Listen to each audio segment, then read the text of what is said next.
तुम सभी लोग अपनी आंखें बंद करो और उस मोमेंट को इमेजिन करो जिस टाइम पर नीट 2025 का रिजल्ट आता है और तुम सिलेक्ट हो चुके होते हो।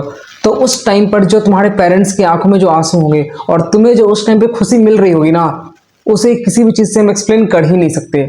तो hey everyone, once again welcome back to my channel. This is Harshad Kumar, a third year MBBS student at All India Institute of Medical Sciences Raebareli. तो इस टाइम पर मेरे को काफ़ी ज़्यादा स्टूडेंट्स के मैसेज आ रहे थे, कमेंट्स भी मिल रहे थे कि भैया मेरा बैकलॉग काफ़ी ज़्यादा लग गया है, मैंने स्टार्टिंग से सही से पढ़ाई नहीं की, या फिर मुझे रिवीजन करने का टाइम नहीं मिल पा रहा है। मैंने पढ़ा तो है लेकिन मैं रिवाइज नहीं कर पा रहा हूँ। और कुछ लोग ये भी बोल रहे हैं कि भैया मुझे करंट की चीज़ें भी साथ साथ करनी है, मेरा सिलेबस अभी तक नहीं हो पाया है, तो 4 मंथ में इन सारी चीज़ को कैसे मैनेज करूँ, मुझे टेस्ट भी देना है, मतलब बहुत सारी प्रॉब्लम्स है। तो उनका बस एक ही क्वेश्चन होता है, क्या भैया मेरा सिलेक्शन हो पाएगा। और बहुत सारे लोग ऐसे भी हैं जिन्होंने अभी तक कुछ नहीं पढ़ा, उनको अलग ही टेंशन है, बोल रहे भैया मैं तो अब गिव अप कर रहा हूँ, मेरे से कुछ नहीं हो पाएगा। और बहुत लोग ऐसे हैं जिन्होंने पढ़ा है, वो रिवीजन भी कर रहे हैं, लेकिन तब भी उनके मॉक टेस्ट में मार्क्स ही नहीं आ पा रहे।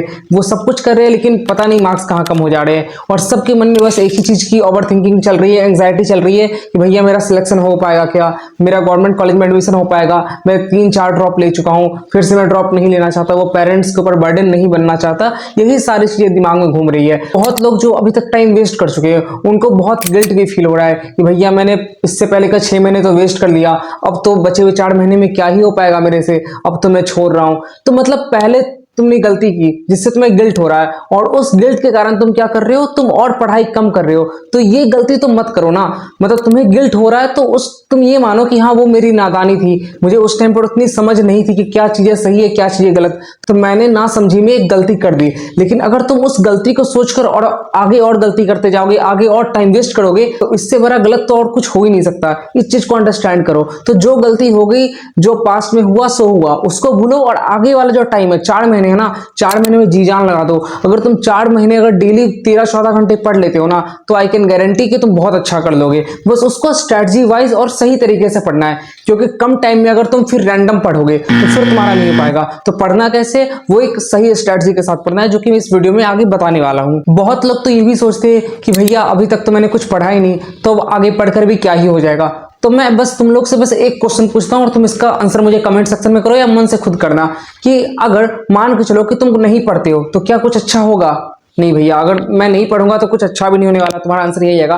तो इससे अच्छा कुछ पढ़ ही लो, कुछ मतलब मेहनत कर ही लो, कुछ 13-14 घंटे पढ़ ही लो 4 महीने के लिए। क्या पता तुम्हारे नंबर 400, 500, इवन 600 भी आ जाए। अगर तुम्हारे नंबर 500 भी आते हैं और तुम्हारा सिलेक्शन नहीं होता है, तो अगले साल ये तो चांस रहेगा ना कि तुम्हें 500 नंबर की चीजें आती है, तुम उससे आगे से स्टार्ट करोगे। तुम्हें ये तो नहीं लगेगा मैं फिर से 0 पढ़ूं। इस चीज को समझो। या फिर अगर तुम नीट नहीं भी करते हो, तो तुम्हारे अंदर एक मेहनत करने की कैपेबिलिटी आ जाएगी।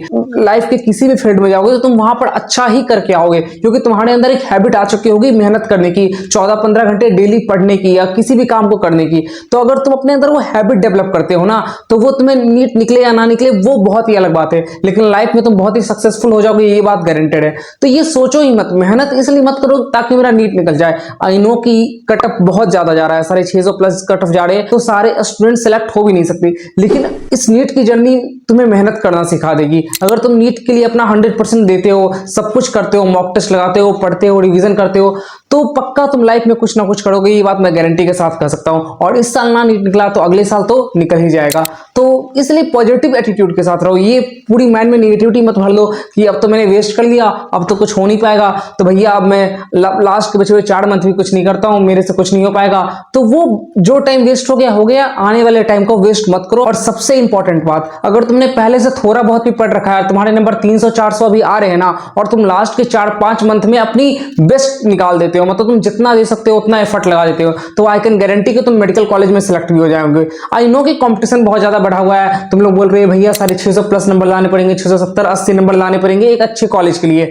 लेकिन बात यह है ना कि तुम्हें 20,000 में से बस एक मेडिकल कॉलेज की सीट चाहिए, बाकी के 19,999 लोग क्या कर रहे हैं, तुम्हें उससे कोई मतलब होना ही नहीं चाहिए। तुम्हें क्या चाहिए, बस एक सीट चाहिए। इसीलिए तुम ये देख के डिप्रेस मत होया करो कि भैया मॉक टेस्ट में 10 लोग मेरे से ज्यादा नंबर ला रहे हैं, या फिर मेरी कोचिंग में मैं बहुत ही पीछे नंबर पर आता हूँ, वो सब मैटर नहीं करता। तुम्हें बस एक सीट चाहिए, बाकी के लोग क्या कर रहे हैं नहीं कर रहे हैं, उनका सिलेक्शन होता है नहीं होता है, वो तुम्हें मैटर ही नहीं करता। तुम्हें बस अपने आप को इंप्रूव करना है, अपने आप को उस लेवल पे लेके जाना है कि तुम्हारा सिलेक्शन हो जाए। और ये कैसे होगा? ये सही तरह से स्ट्रेटजी प्लान बनाकर होगा, क्योंकि टाइम कम है, उसमें हमें ज्यादा एफिशिएंसी निकालनी है। तो यहाँ पर मैं तुम्हें एक स्टडी चैलेंज देने वाला हूँ और ये रहेगा 21 डेज के लिए। और मैं बोलूंगा कि तुम इस 21 डेज के लिए लग जाओ। और अगर एक बात साइंटिफिकली प्रूवन भी है कि अगर तुम किसी भी काम को 21 डेज तक करते हो तो तुम्हें एक हैबिट बन जाती है उस काम को करने की, और तुम बार बार उस काम को आसानी से कर पाओगे। तो तुम्हें करना क्या है? तुम्हें सबसे पहले पेन और पेपर लेके बैठना है। आई होप कि तुम सब लोग लेके बैठ गए होगे।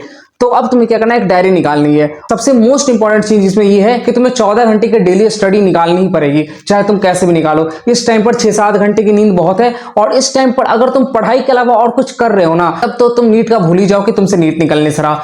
अगर तुम 14 घंटा निकाल रहे हो पढ़ाई के लिए, अब बताता हूं क्या करना है। अब तुम पेज को 3 पार्ट्स में डिवाइड करो। सबसे पहले तुम लिखो जो तुम्हारे कंप्लीटेड चैप्टर है, दूसरे होंगे जो तुम्हारे नॉन कंप्लीटेड चैप्टर है, और तीसरे होंगे जो कंप्लीट तो है लेकिन वो अच्छी तरह से कंप्लीट नहीं है, मतलब उसमें थोड़ा वीकनेस टाइप की चीज है। तो तुम तीनों पार्ट्स को डिवाइड कर लो, मतलब कि कौन चैप्टर तुम्हारे कंप्लीट है, कौन से नॉन कंप्लीट है और कौन से वीक है। जब तुम ये कर लोगे ना, उसके बाद तुम क्या करो, जो तुम्हारे सारे चैप्टर से कितने नंबर के क्वेश्चन आते हैं, मॉडर्न फिजिक्स है उससे 10-15 क्वेश्चन आ जाते हैं, तो उसको तुम हाई वेटेज चैप्टर में डालो। तो जो तुम्हारा हाई वेटेज चैप्टर है और जो तुमने अभी तक कंप्लीट नहीं किया है, उसको सबसे पहले कंप्लीट करने का ट्राई करो। अगर कोई लो वेटेज चैप्टर है और उसको तुमने अभी तक कंप्लीट नहीं किया है, जैसे ओसिलेशन हो गया, वेव्स हो गया, तो उसको तुम छोड़ सकते हो, क्योंकि उससे 1-2 क्वेश्चन ही आते हैं और क्या पता वो ना भी आए, मतलब समझ रहे हो ना। लेकिन जो हाई वेटेज है उसको तो करके ही जाना है, तो उसको सबसे पहले करना स्टार्ट करो। अब करना क्या है तीनों सब्जेक्ट में? अगर बात की जाए बायोलॉजी की, तो bio I think mostly students ने कर रखी होती है, क्योंकि वो ड्रॉप आउट होते हैं।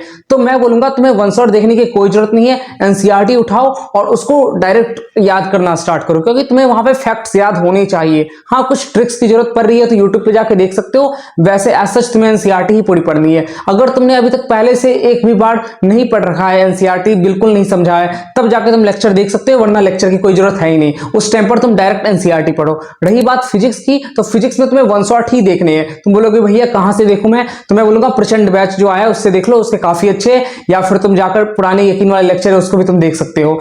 तो ये हो गया तुम्हारा फिजिक्स के लिए, ठीक है। लेकिन फिजिक्स में तुम्हें ये ध्यान रखना है कि लेक्चर तो देखने ही देखने, तुम्हें 2 चीज पे फोकस करना है कि क्लास में अगर टीचर क्वेश्चन करा रहा है तो क्वेश्चन की अप्रोच क्या रख रहा है। ये काफी लोग नहीं देखते। तुम जितनी अच्छी तरह से कॉन्सेप्ट को समझते हो ना, कॉन्सेप्ट एग्जाम में नहीं आने वाला है। एग्जाम में क्या आएगा, तुम्हें क्वेश्चन को सॉल्व करना है। तो फोकस उस चीज पे करो कि कोई क्वेश्चन सर सॉल्व कर रहे हैं, तो उस क्वेश्चन को सर ने कैसे सॉल्व किया, ये फॉर्मूला क्यों सोचा, अप्रोच पे ध्यान दो। और दूसरा पॉइंट होना चाहिए कि तुम्हें क्वेश्चन प्रैक्टिस ज्यादा करनी है, 100-150 क्वेश्चन बनाने हैं।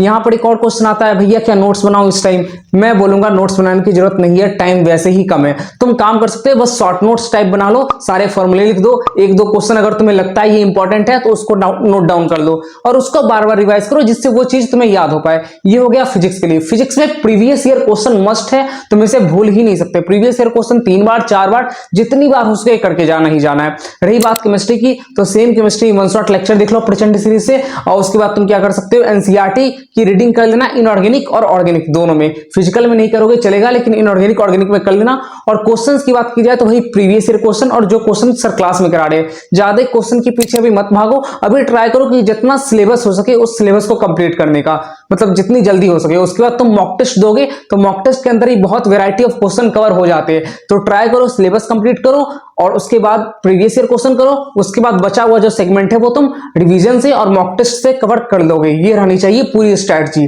ठीक है। तो जैसे मैंने बताया तुम्हें 14 घंटे पढ़ने के लिए देने हैं, तो अगर उसको डिवाइड किया जाए तो उसमें से 8 घंटे तुम्हें लेक्चर देखने में लगेंगे, 3-4 घंटे में मान रहा हूं क्वेश्चन प्रैक्टिस में लगेंगे, और 2-3 घंटे मैं मान रहा हूं रिवीजन में लगेंगे। हो सकता है कभी कभार लेक्चर में ज्यादा टाइम लग जाए, तो तुम मैनेज कर लेना, तुम उस दिन थोड़ा क्वेश्चन प्रैक्टिस कम कर लेना या रिवीजन में थोड़ा कम टाइम दे देना। लेकिन ये तीनों चीज तुम्हारे शेड्यूल में होनी चाहिए, लेक्चर देखना, क्वेश्चन प्रैक्टिस करना, रिवीजन करना। ऐसा कभी मत करना कि बस एक दिन पूरी लेक्चर देखने में निकाल दिया या एक दिन बस क्वेश्चन प्रैक्टिस में ही निकाल दिया। नहीं, ये सबसे बड़ी मिस्टेक होती है कि तुम पता चला तुम 5 दिन से बस लेक्चर देखते जा रहे हो, तुमने क्वेश्चन प्रैक्टिस करी नहीं, तुमने रिवीजन करा नहीं, और बाद में तुम्हें कुछ याद नहीं आ रहा है। तो यह मैंने पढ़ा तो, लेकिन मुझे कुछ याद नहीं आ रहा है। तो ये चीज बहुत दिक्कत करती है, तो इस चीज को ध्यान रखना।